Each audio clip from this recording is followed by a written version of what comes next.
Muy bien, Alan, algunos elementos importantes sobre tu comentario. En efecto, hay una fiesta democrática, diríamos, lo vamos a llamar así, fiesta democrática. No es similar a lo que nosotros vemos en Honduras. En Honduras hay más algarabía, más efervescencia político-electoral. En los centros electorales hay fiesta, hay gente bailando, hay música, hay muchos activistas políticos, hay personas tratando de inducir a los votantes. Es realmente totalmente diferente.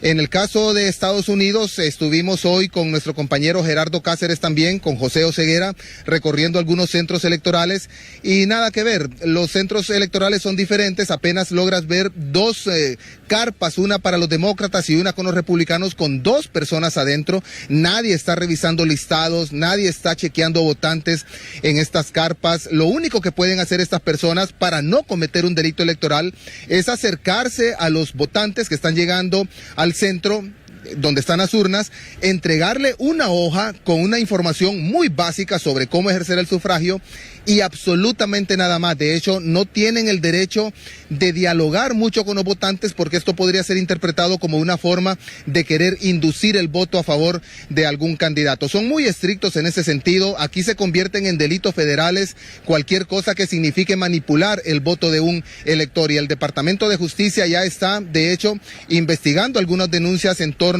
a algunas de esas cosas que pudieran haber ocurrido en este día de elección. Así es que hemos recorrido los centros de votación, es totalmente diferente. Hoy, Alan, Kenia, fue un día normal de trabajo. Hoy todos los estadounidenses han estado en sus centros de trabajo. No es un día feriado como lo es en Honduras. Desde luego en Honduras y en el resto de Latinoamérica las elecciones son los días domingo. Aquí siempre las elecciones son un día martes. Es el martes, el primer martes del mes de noviembre. Ese día se desarrollan las elecciones y ustedes se preguntarán, ¿y por qué un martes? Por una sencilla razón.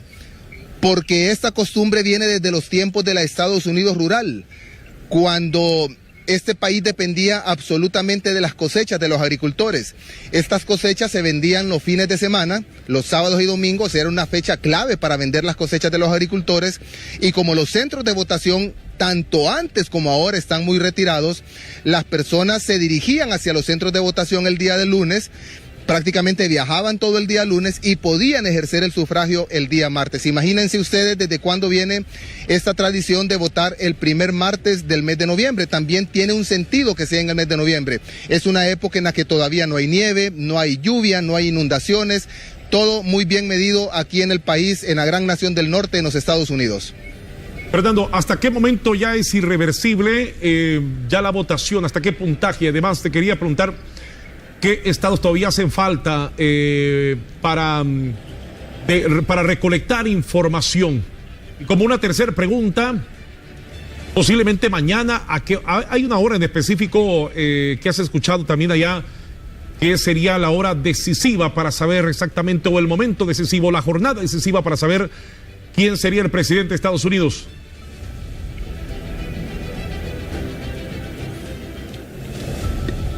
Muy bien, Alan. No hay una hora específica en la que se tenga que tener un resultado final. Desde luego se espera que sea dentro de las 48, 72 horas quizás, porque tenerlo en 24 horas es prácticamente imposible por una razón sencilla, y es que 80 millones de personas votaron de forma anticipada.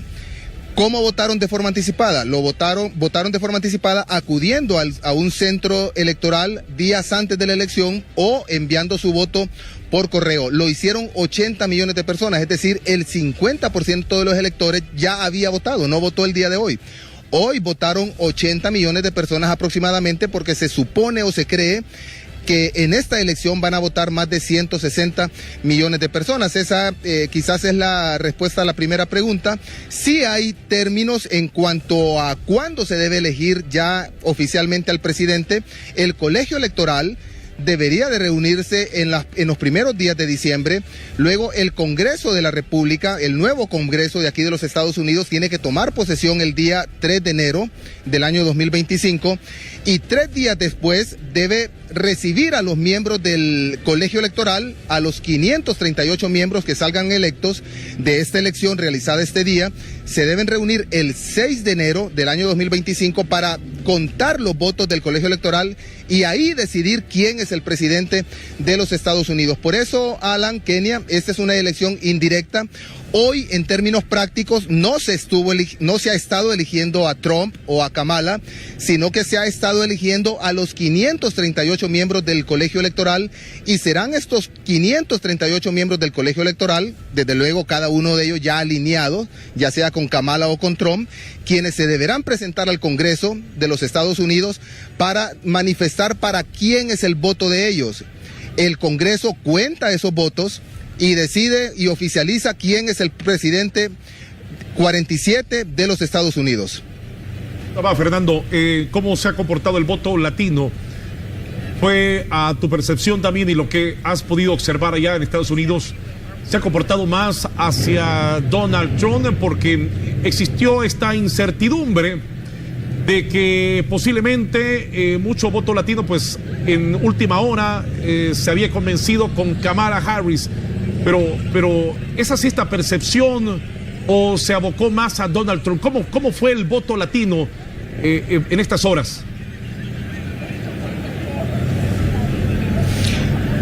Alan, todavía no está claro por quién votaron los latinos, pero desde luego hay muchos estudios que indican que los latinos en su mayoría estaban dando el voto a la señora Kamala Harris. Me refiero a los latinos con derecho a voto, es decir, latino que llegó aquí o persona con orígenes o raíces latinas, pero que ya tiene nacionalidad estadounidense, porque no es que cualquier persona que vive en los Estados Unidos puede ejercer el sufragio, tiene que ser ciudadano y tiene que estar registrado para votar. Es decir, aquí se le llama personas o ciudadanos con derecho a voto, porque inclusive, Alan, Kenia, hay ciudadanos que no tienen derecho a voto. ¿Por qué no tienen derecho a voto? Porque están en la cárcel, porque están quizás enjuiciados por un delito, o quizás porque no se registraron, simple y sencillamente porque no se registraron para votar. ¿Por qué hubo esta campaña de Elon Musk desde hace un par de semanas orientada a que los estadounidenses se registraran para votar? De hecho, Elon Musk llegó al extremo de rifar 1 millón de lempiras diario, cada día, para las personas que se registraran a votar, porque muchos son indiferentes. Hay abstencionismo también en los Estados Unidos. No les interesa votar, no creen en la clase política, pero ese es el interés que había de parte del señor Elon Musk al rifar $1 millón diario entre las personas que se registraran para votar. Ahora bien, ¿cuántos latinos son los que están habilitados para votar? Porque son ciudadanos, son 36 millones de latinos, 4 millones de latinos más que en la elección del año 2020. Es decir, en el año 2020 votaron 32 millones de latinos y para esta elección se espera una participación de 36 millones de latinos. Fernando, una consulta más. ¿Qué es lo que ofrece la campaña de Donald Trump que hace que lleve la delantera en la campaña contra Kamala Harris? Para las personas que no saben. Bueno, la campaña del señor Donald Trump, Kenia, se basó básicamente en un control de la inmigración irregular, un férreo control de la inmigración irregular. También prometió la mayor deportación, una masiva deportación de latinos irregulares o de inmigrantes irregulares, y esto desde luego captó mucho la atención del voto estadounidense, porque hay serios problemas aquí en los Estados Unidos con respecto a personas que han llegado últimamente. Lo vamos a decir así claramente, en las calles se escucha tanto comentario negativo por la presencia, para el caso de ciudadanos venezolanos o ciudadanos también algunos nicaragüenses, haitianos y cubanos que fueron beneficiados con el famoso parole.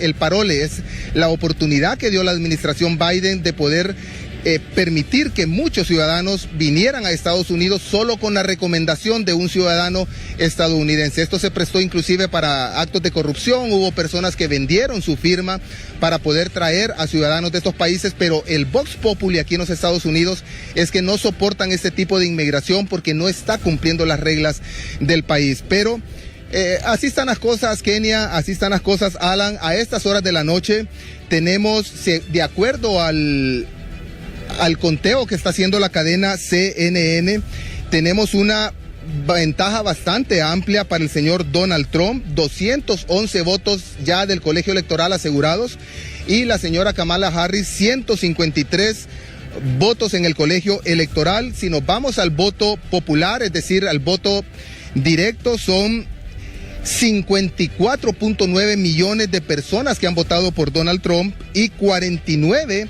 millones de personas que han votado por Kamala Harris. ¿Cuánto significa esto? Significa una ventaja de 5.8 millones de electores a favor de Donald Trump. A pesar de tener casi 6 millones de electores de ventaja en relación a Kamala, el señor Donald Trump todavía puede perder la elección. Muchas gracias, Fernando. Estaremos nosotros, por supuesto, desde horas tempranas informándonos. Siempre me preguntan también los compañeros acá, porque aquí tenemos curiosidad todos. Todos, la mayoría de la gente. Fernando, y me pregunta nuestro compañero Dani Roberto, ¿qué pasaría si hay un acercamiento de empate allá? ¿Qué sucedería? ¿Qué pasaría si hay un margen muy igual, Fernando? Bueno, la pregunta es importante, Alan. La pregunta es importante porque sí se puede dar un empate, no en el voto popular. Eso sería muy difícil, que empaten en la cantidad de millones de personas cada candidato. En eso no puede haber un empate, sería muy poco probable. Pero sí puede haber un empate en el colegio electoral. ¿Cómo se da un empate en el colegio electoral? Son, Alan, Kenia, 538 miembros del colegio electoral. Si usted divide 538 miembros del colegio electoral entre dos, le da la cantidad de 269 miembros del colegio electoral. Es decir, tanto Kamala Harris como el señor Donald Trump podrían en alguna circunstancia quedar con 269 votos cada uno de ellos en el colegio electoral. Eso les da automáticamente un empate técnico, pero la Constitución de los Estados Unidos ya establece qué se hace en caso de un empate técnico. Le explico rápidamente el proceso. Si hay un empate técnico a 269 miembros en el colegio electoral, lo que va a pasar es que el nuevo Congreso, que se está eligiendo hoy también, y ya vamos a ver las cifras, hoy se está eligiendo a un nuevo Congreso de los Estados Unidos de 435 miembros. Y también se está conformando lo que será el nuevo Senado, un nuevo Senado con 34 miembros nuevos, que tiene 100 miembros. Es decir, si usted suma 435 miembros de la Cámara de Representantes, de los congresistas, más los 100 senadores, le da una cifra de 535. ¿Por qué es importante la elección de congresistas y del Senado también? Porque si hay un empate a nivel de Kamala y a nivel de Trump, a quien le toca desempatar es al Congreso. El Congreso de 435 miembros es quien elige al presidente en caso de un empate. De ahí la importancia que tiene la elección este día, de que el Partido Republicano o el Partido Demócrata se hagan de la mayor cantidad de miembros en esa Cámara de Congresistas, en la Cámara Baja, porque a ellos les tocará definir un desempate. Ahora, ¿quién elige al vicepresidente en caso de un empate? Lo elige el Senado. El Senado son 100 miembros, solo se necesita 51 miembros en el Senado para escoger a un vicepresidente. ¿Qué pasa si llegado el 20 de enero, que es el día de la inauguración presidencial, no hay un presidente todavía? La Constitución de los Estados Unidos, a través de sus enmiendas, establece que el que debe asumir la presidencia de los Estados Unidos es el vicepresidente, bajo el cargo de presidente temporal de los Estados Unidos. Así es como funciona, Alan y Kenia, este complejo sistema electoral de los Estados Unidos. Bueno, muchas gracias, Fernando. Hemos estado también con estas interrogantes, y qué bueno que también vayan despejando. Muchas gracias. Tenemos pendiente, Fernando, contigo. En la mañana, obviamente, pues estaremos con resultados bastante contundentes que del HCH matutino, así que pendientes. Muchas gracias, Fer.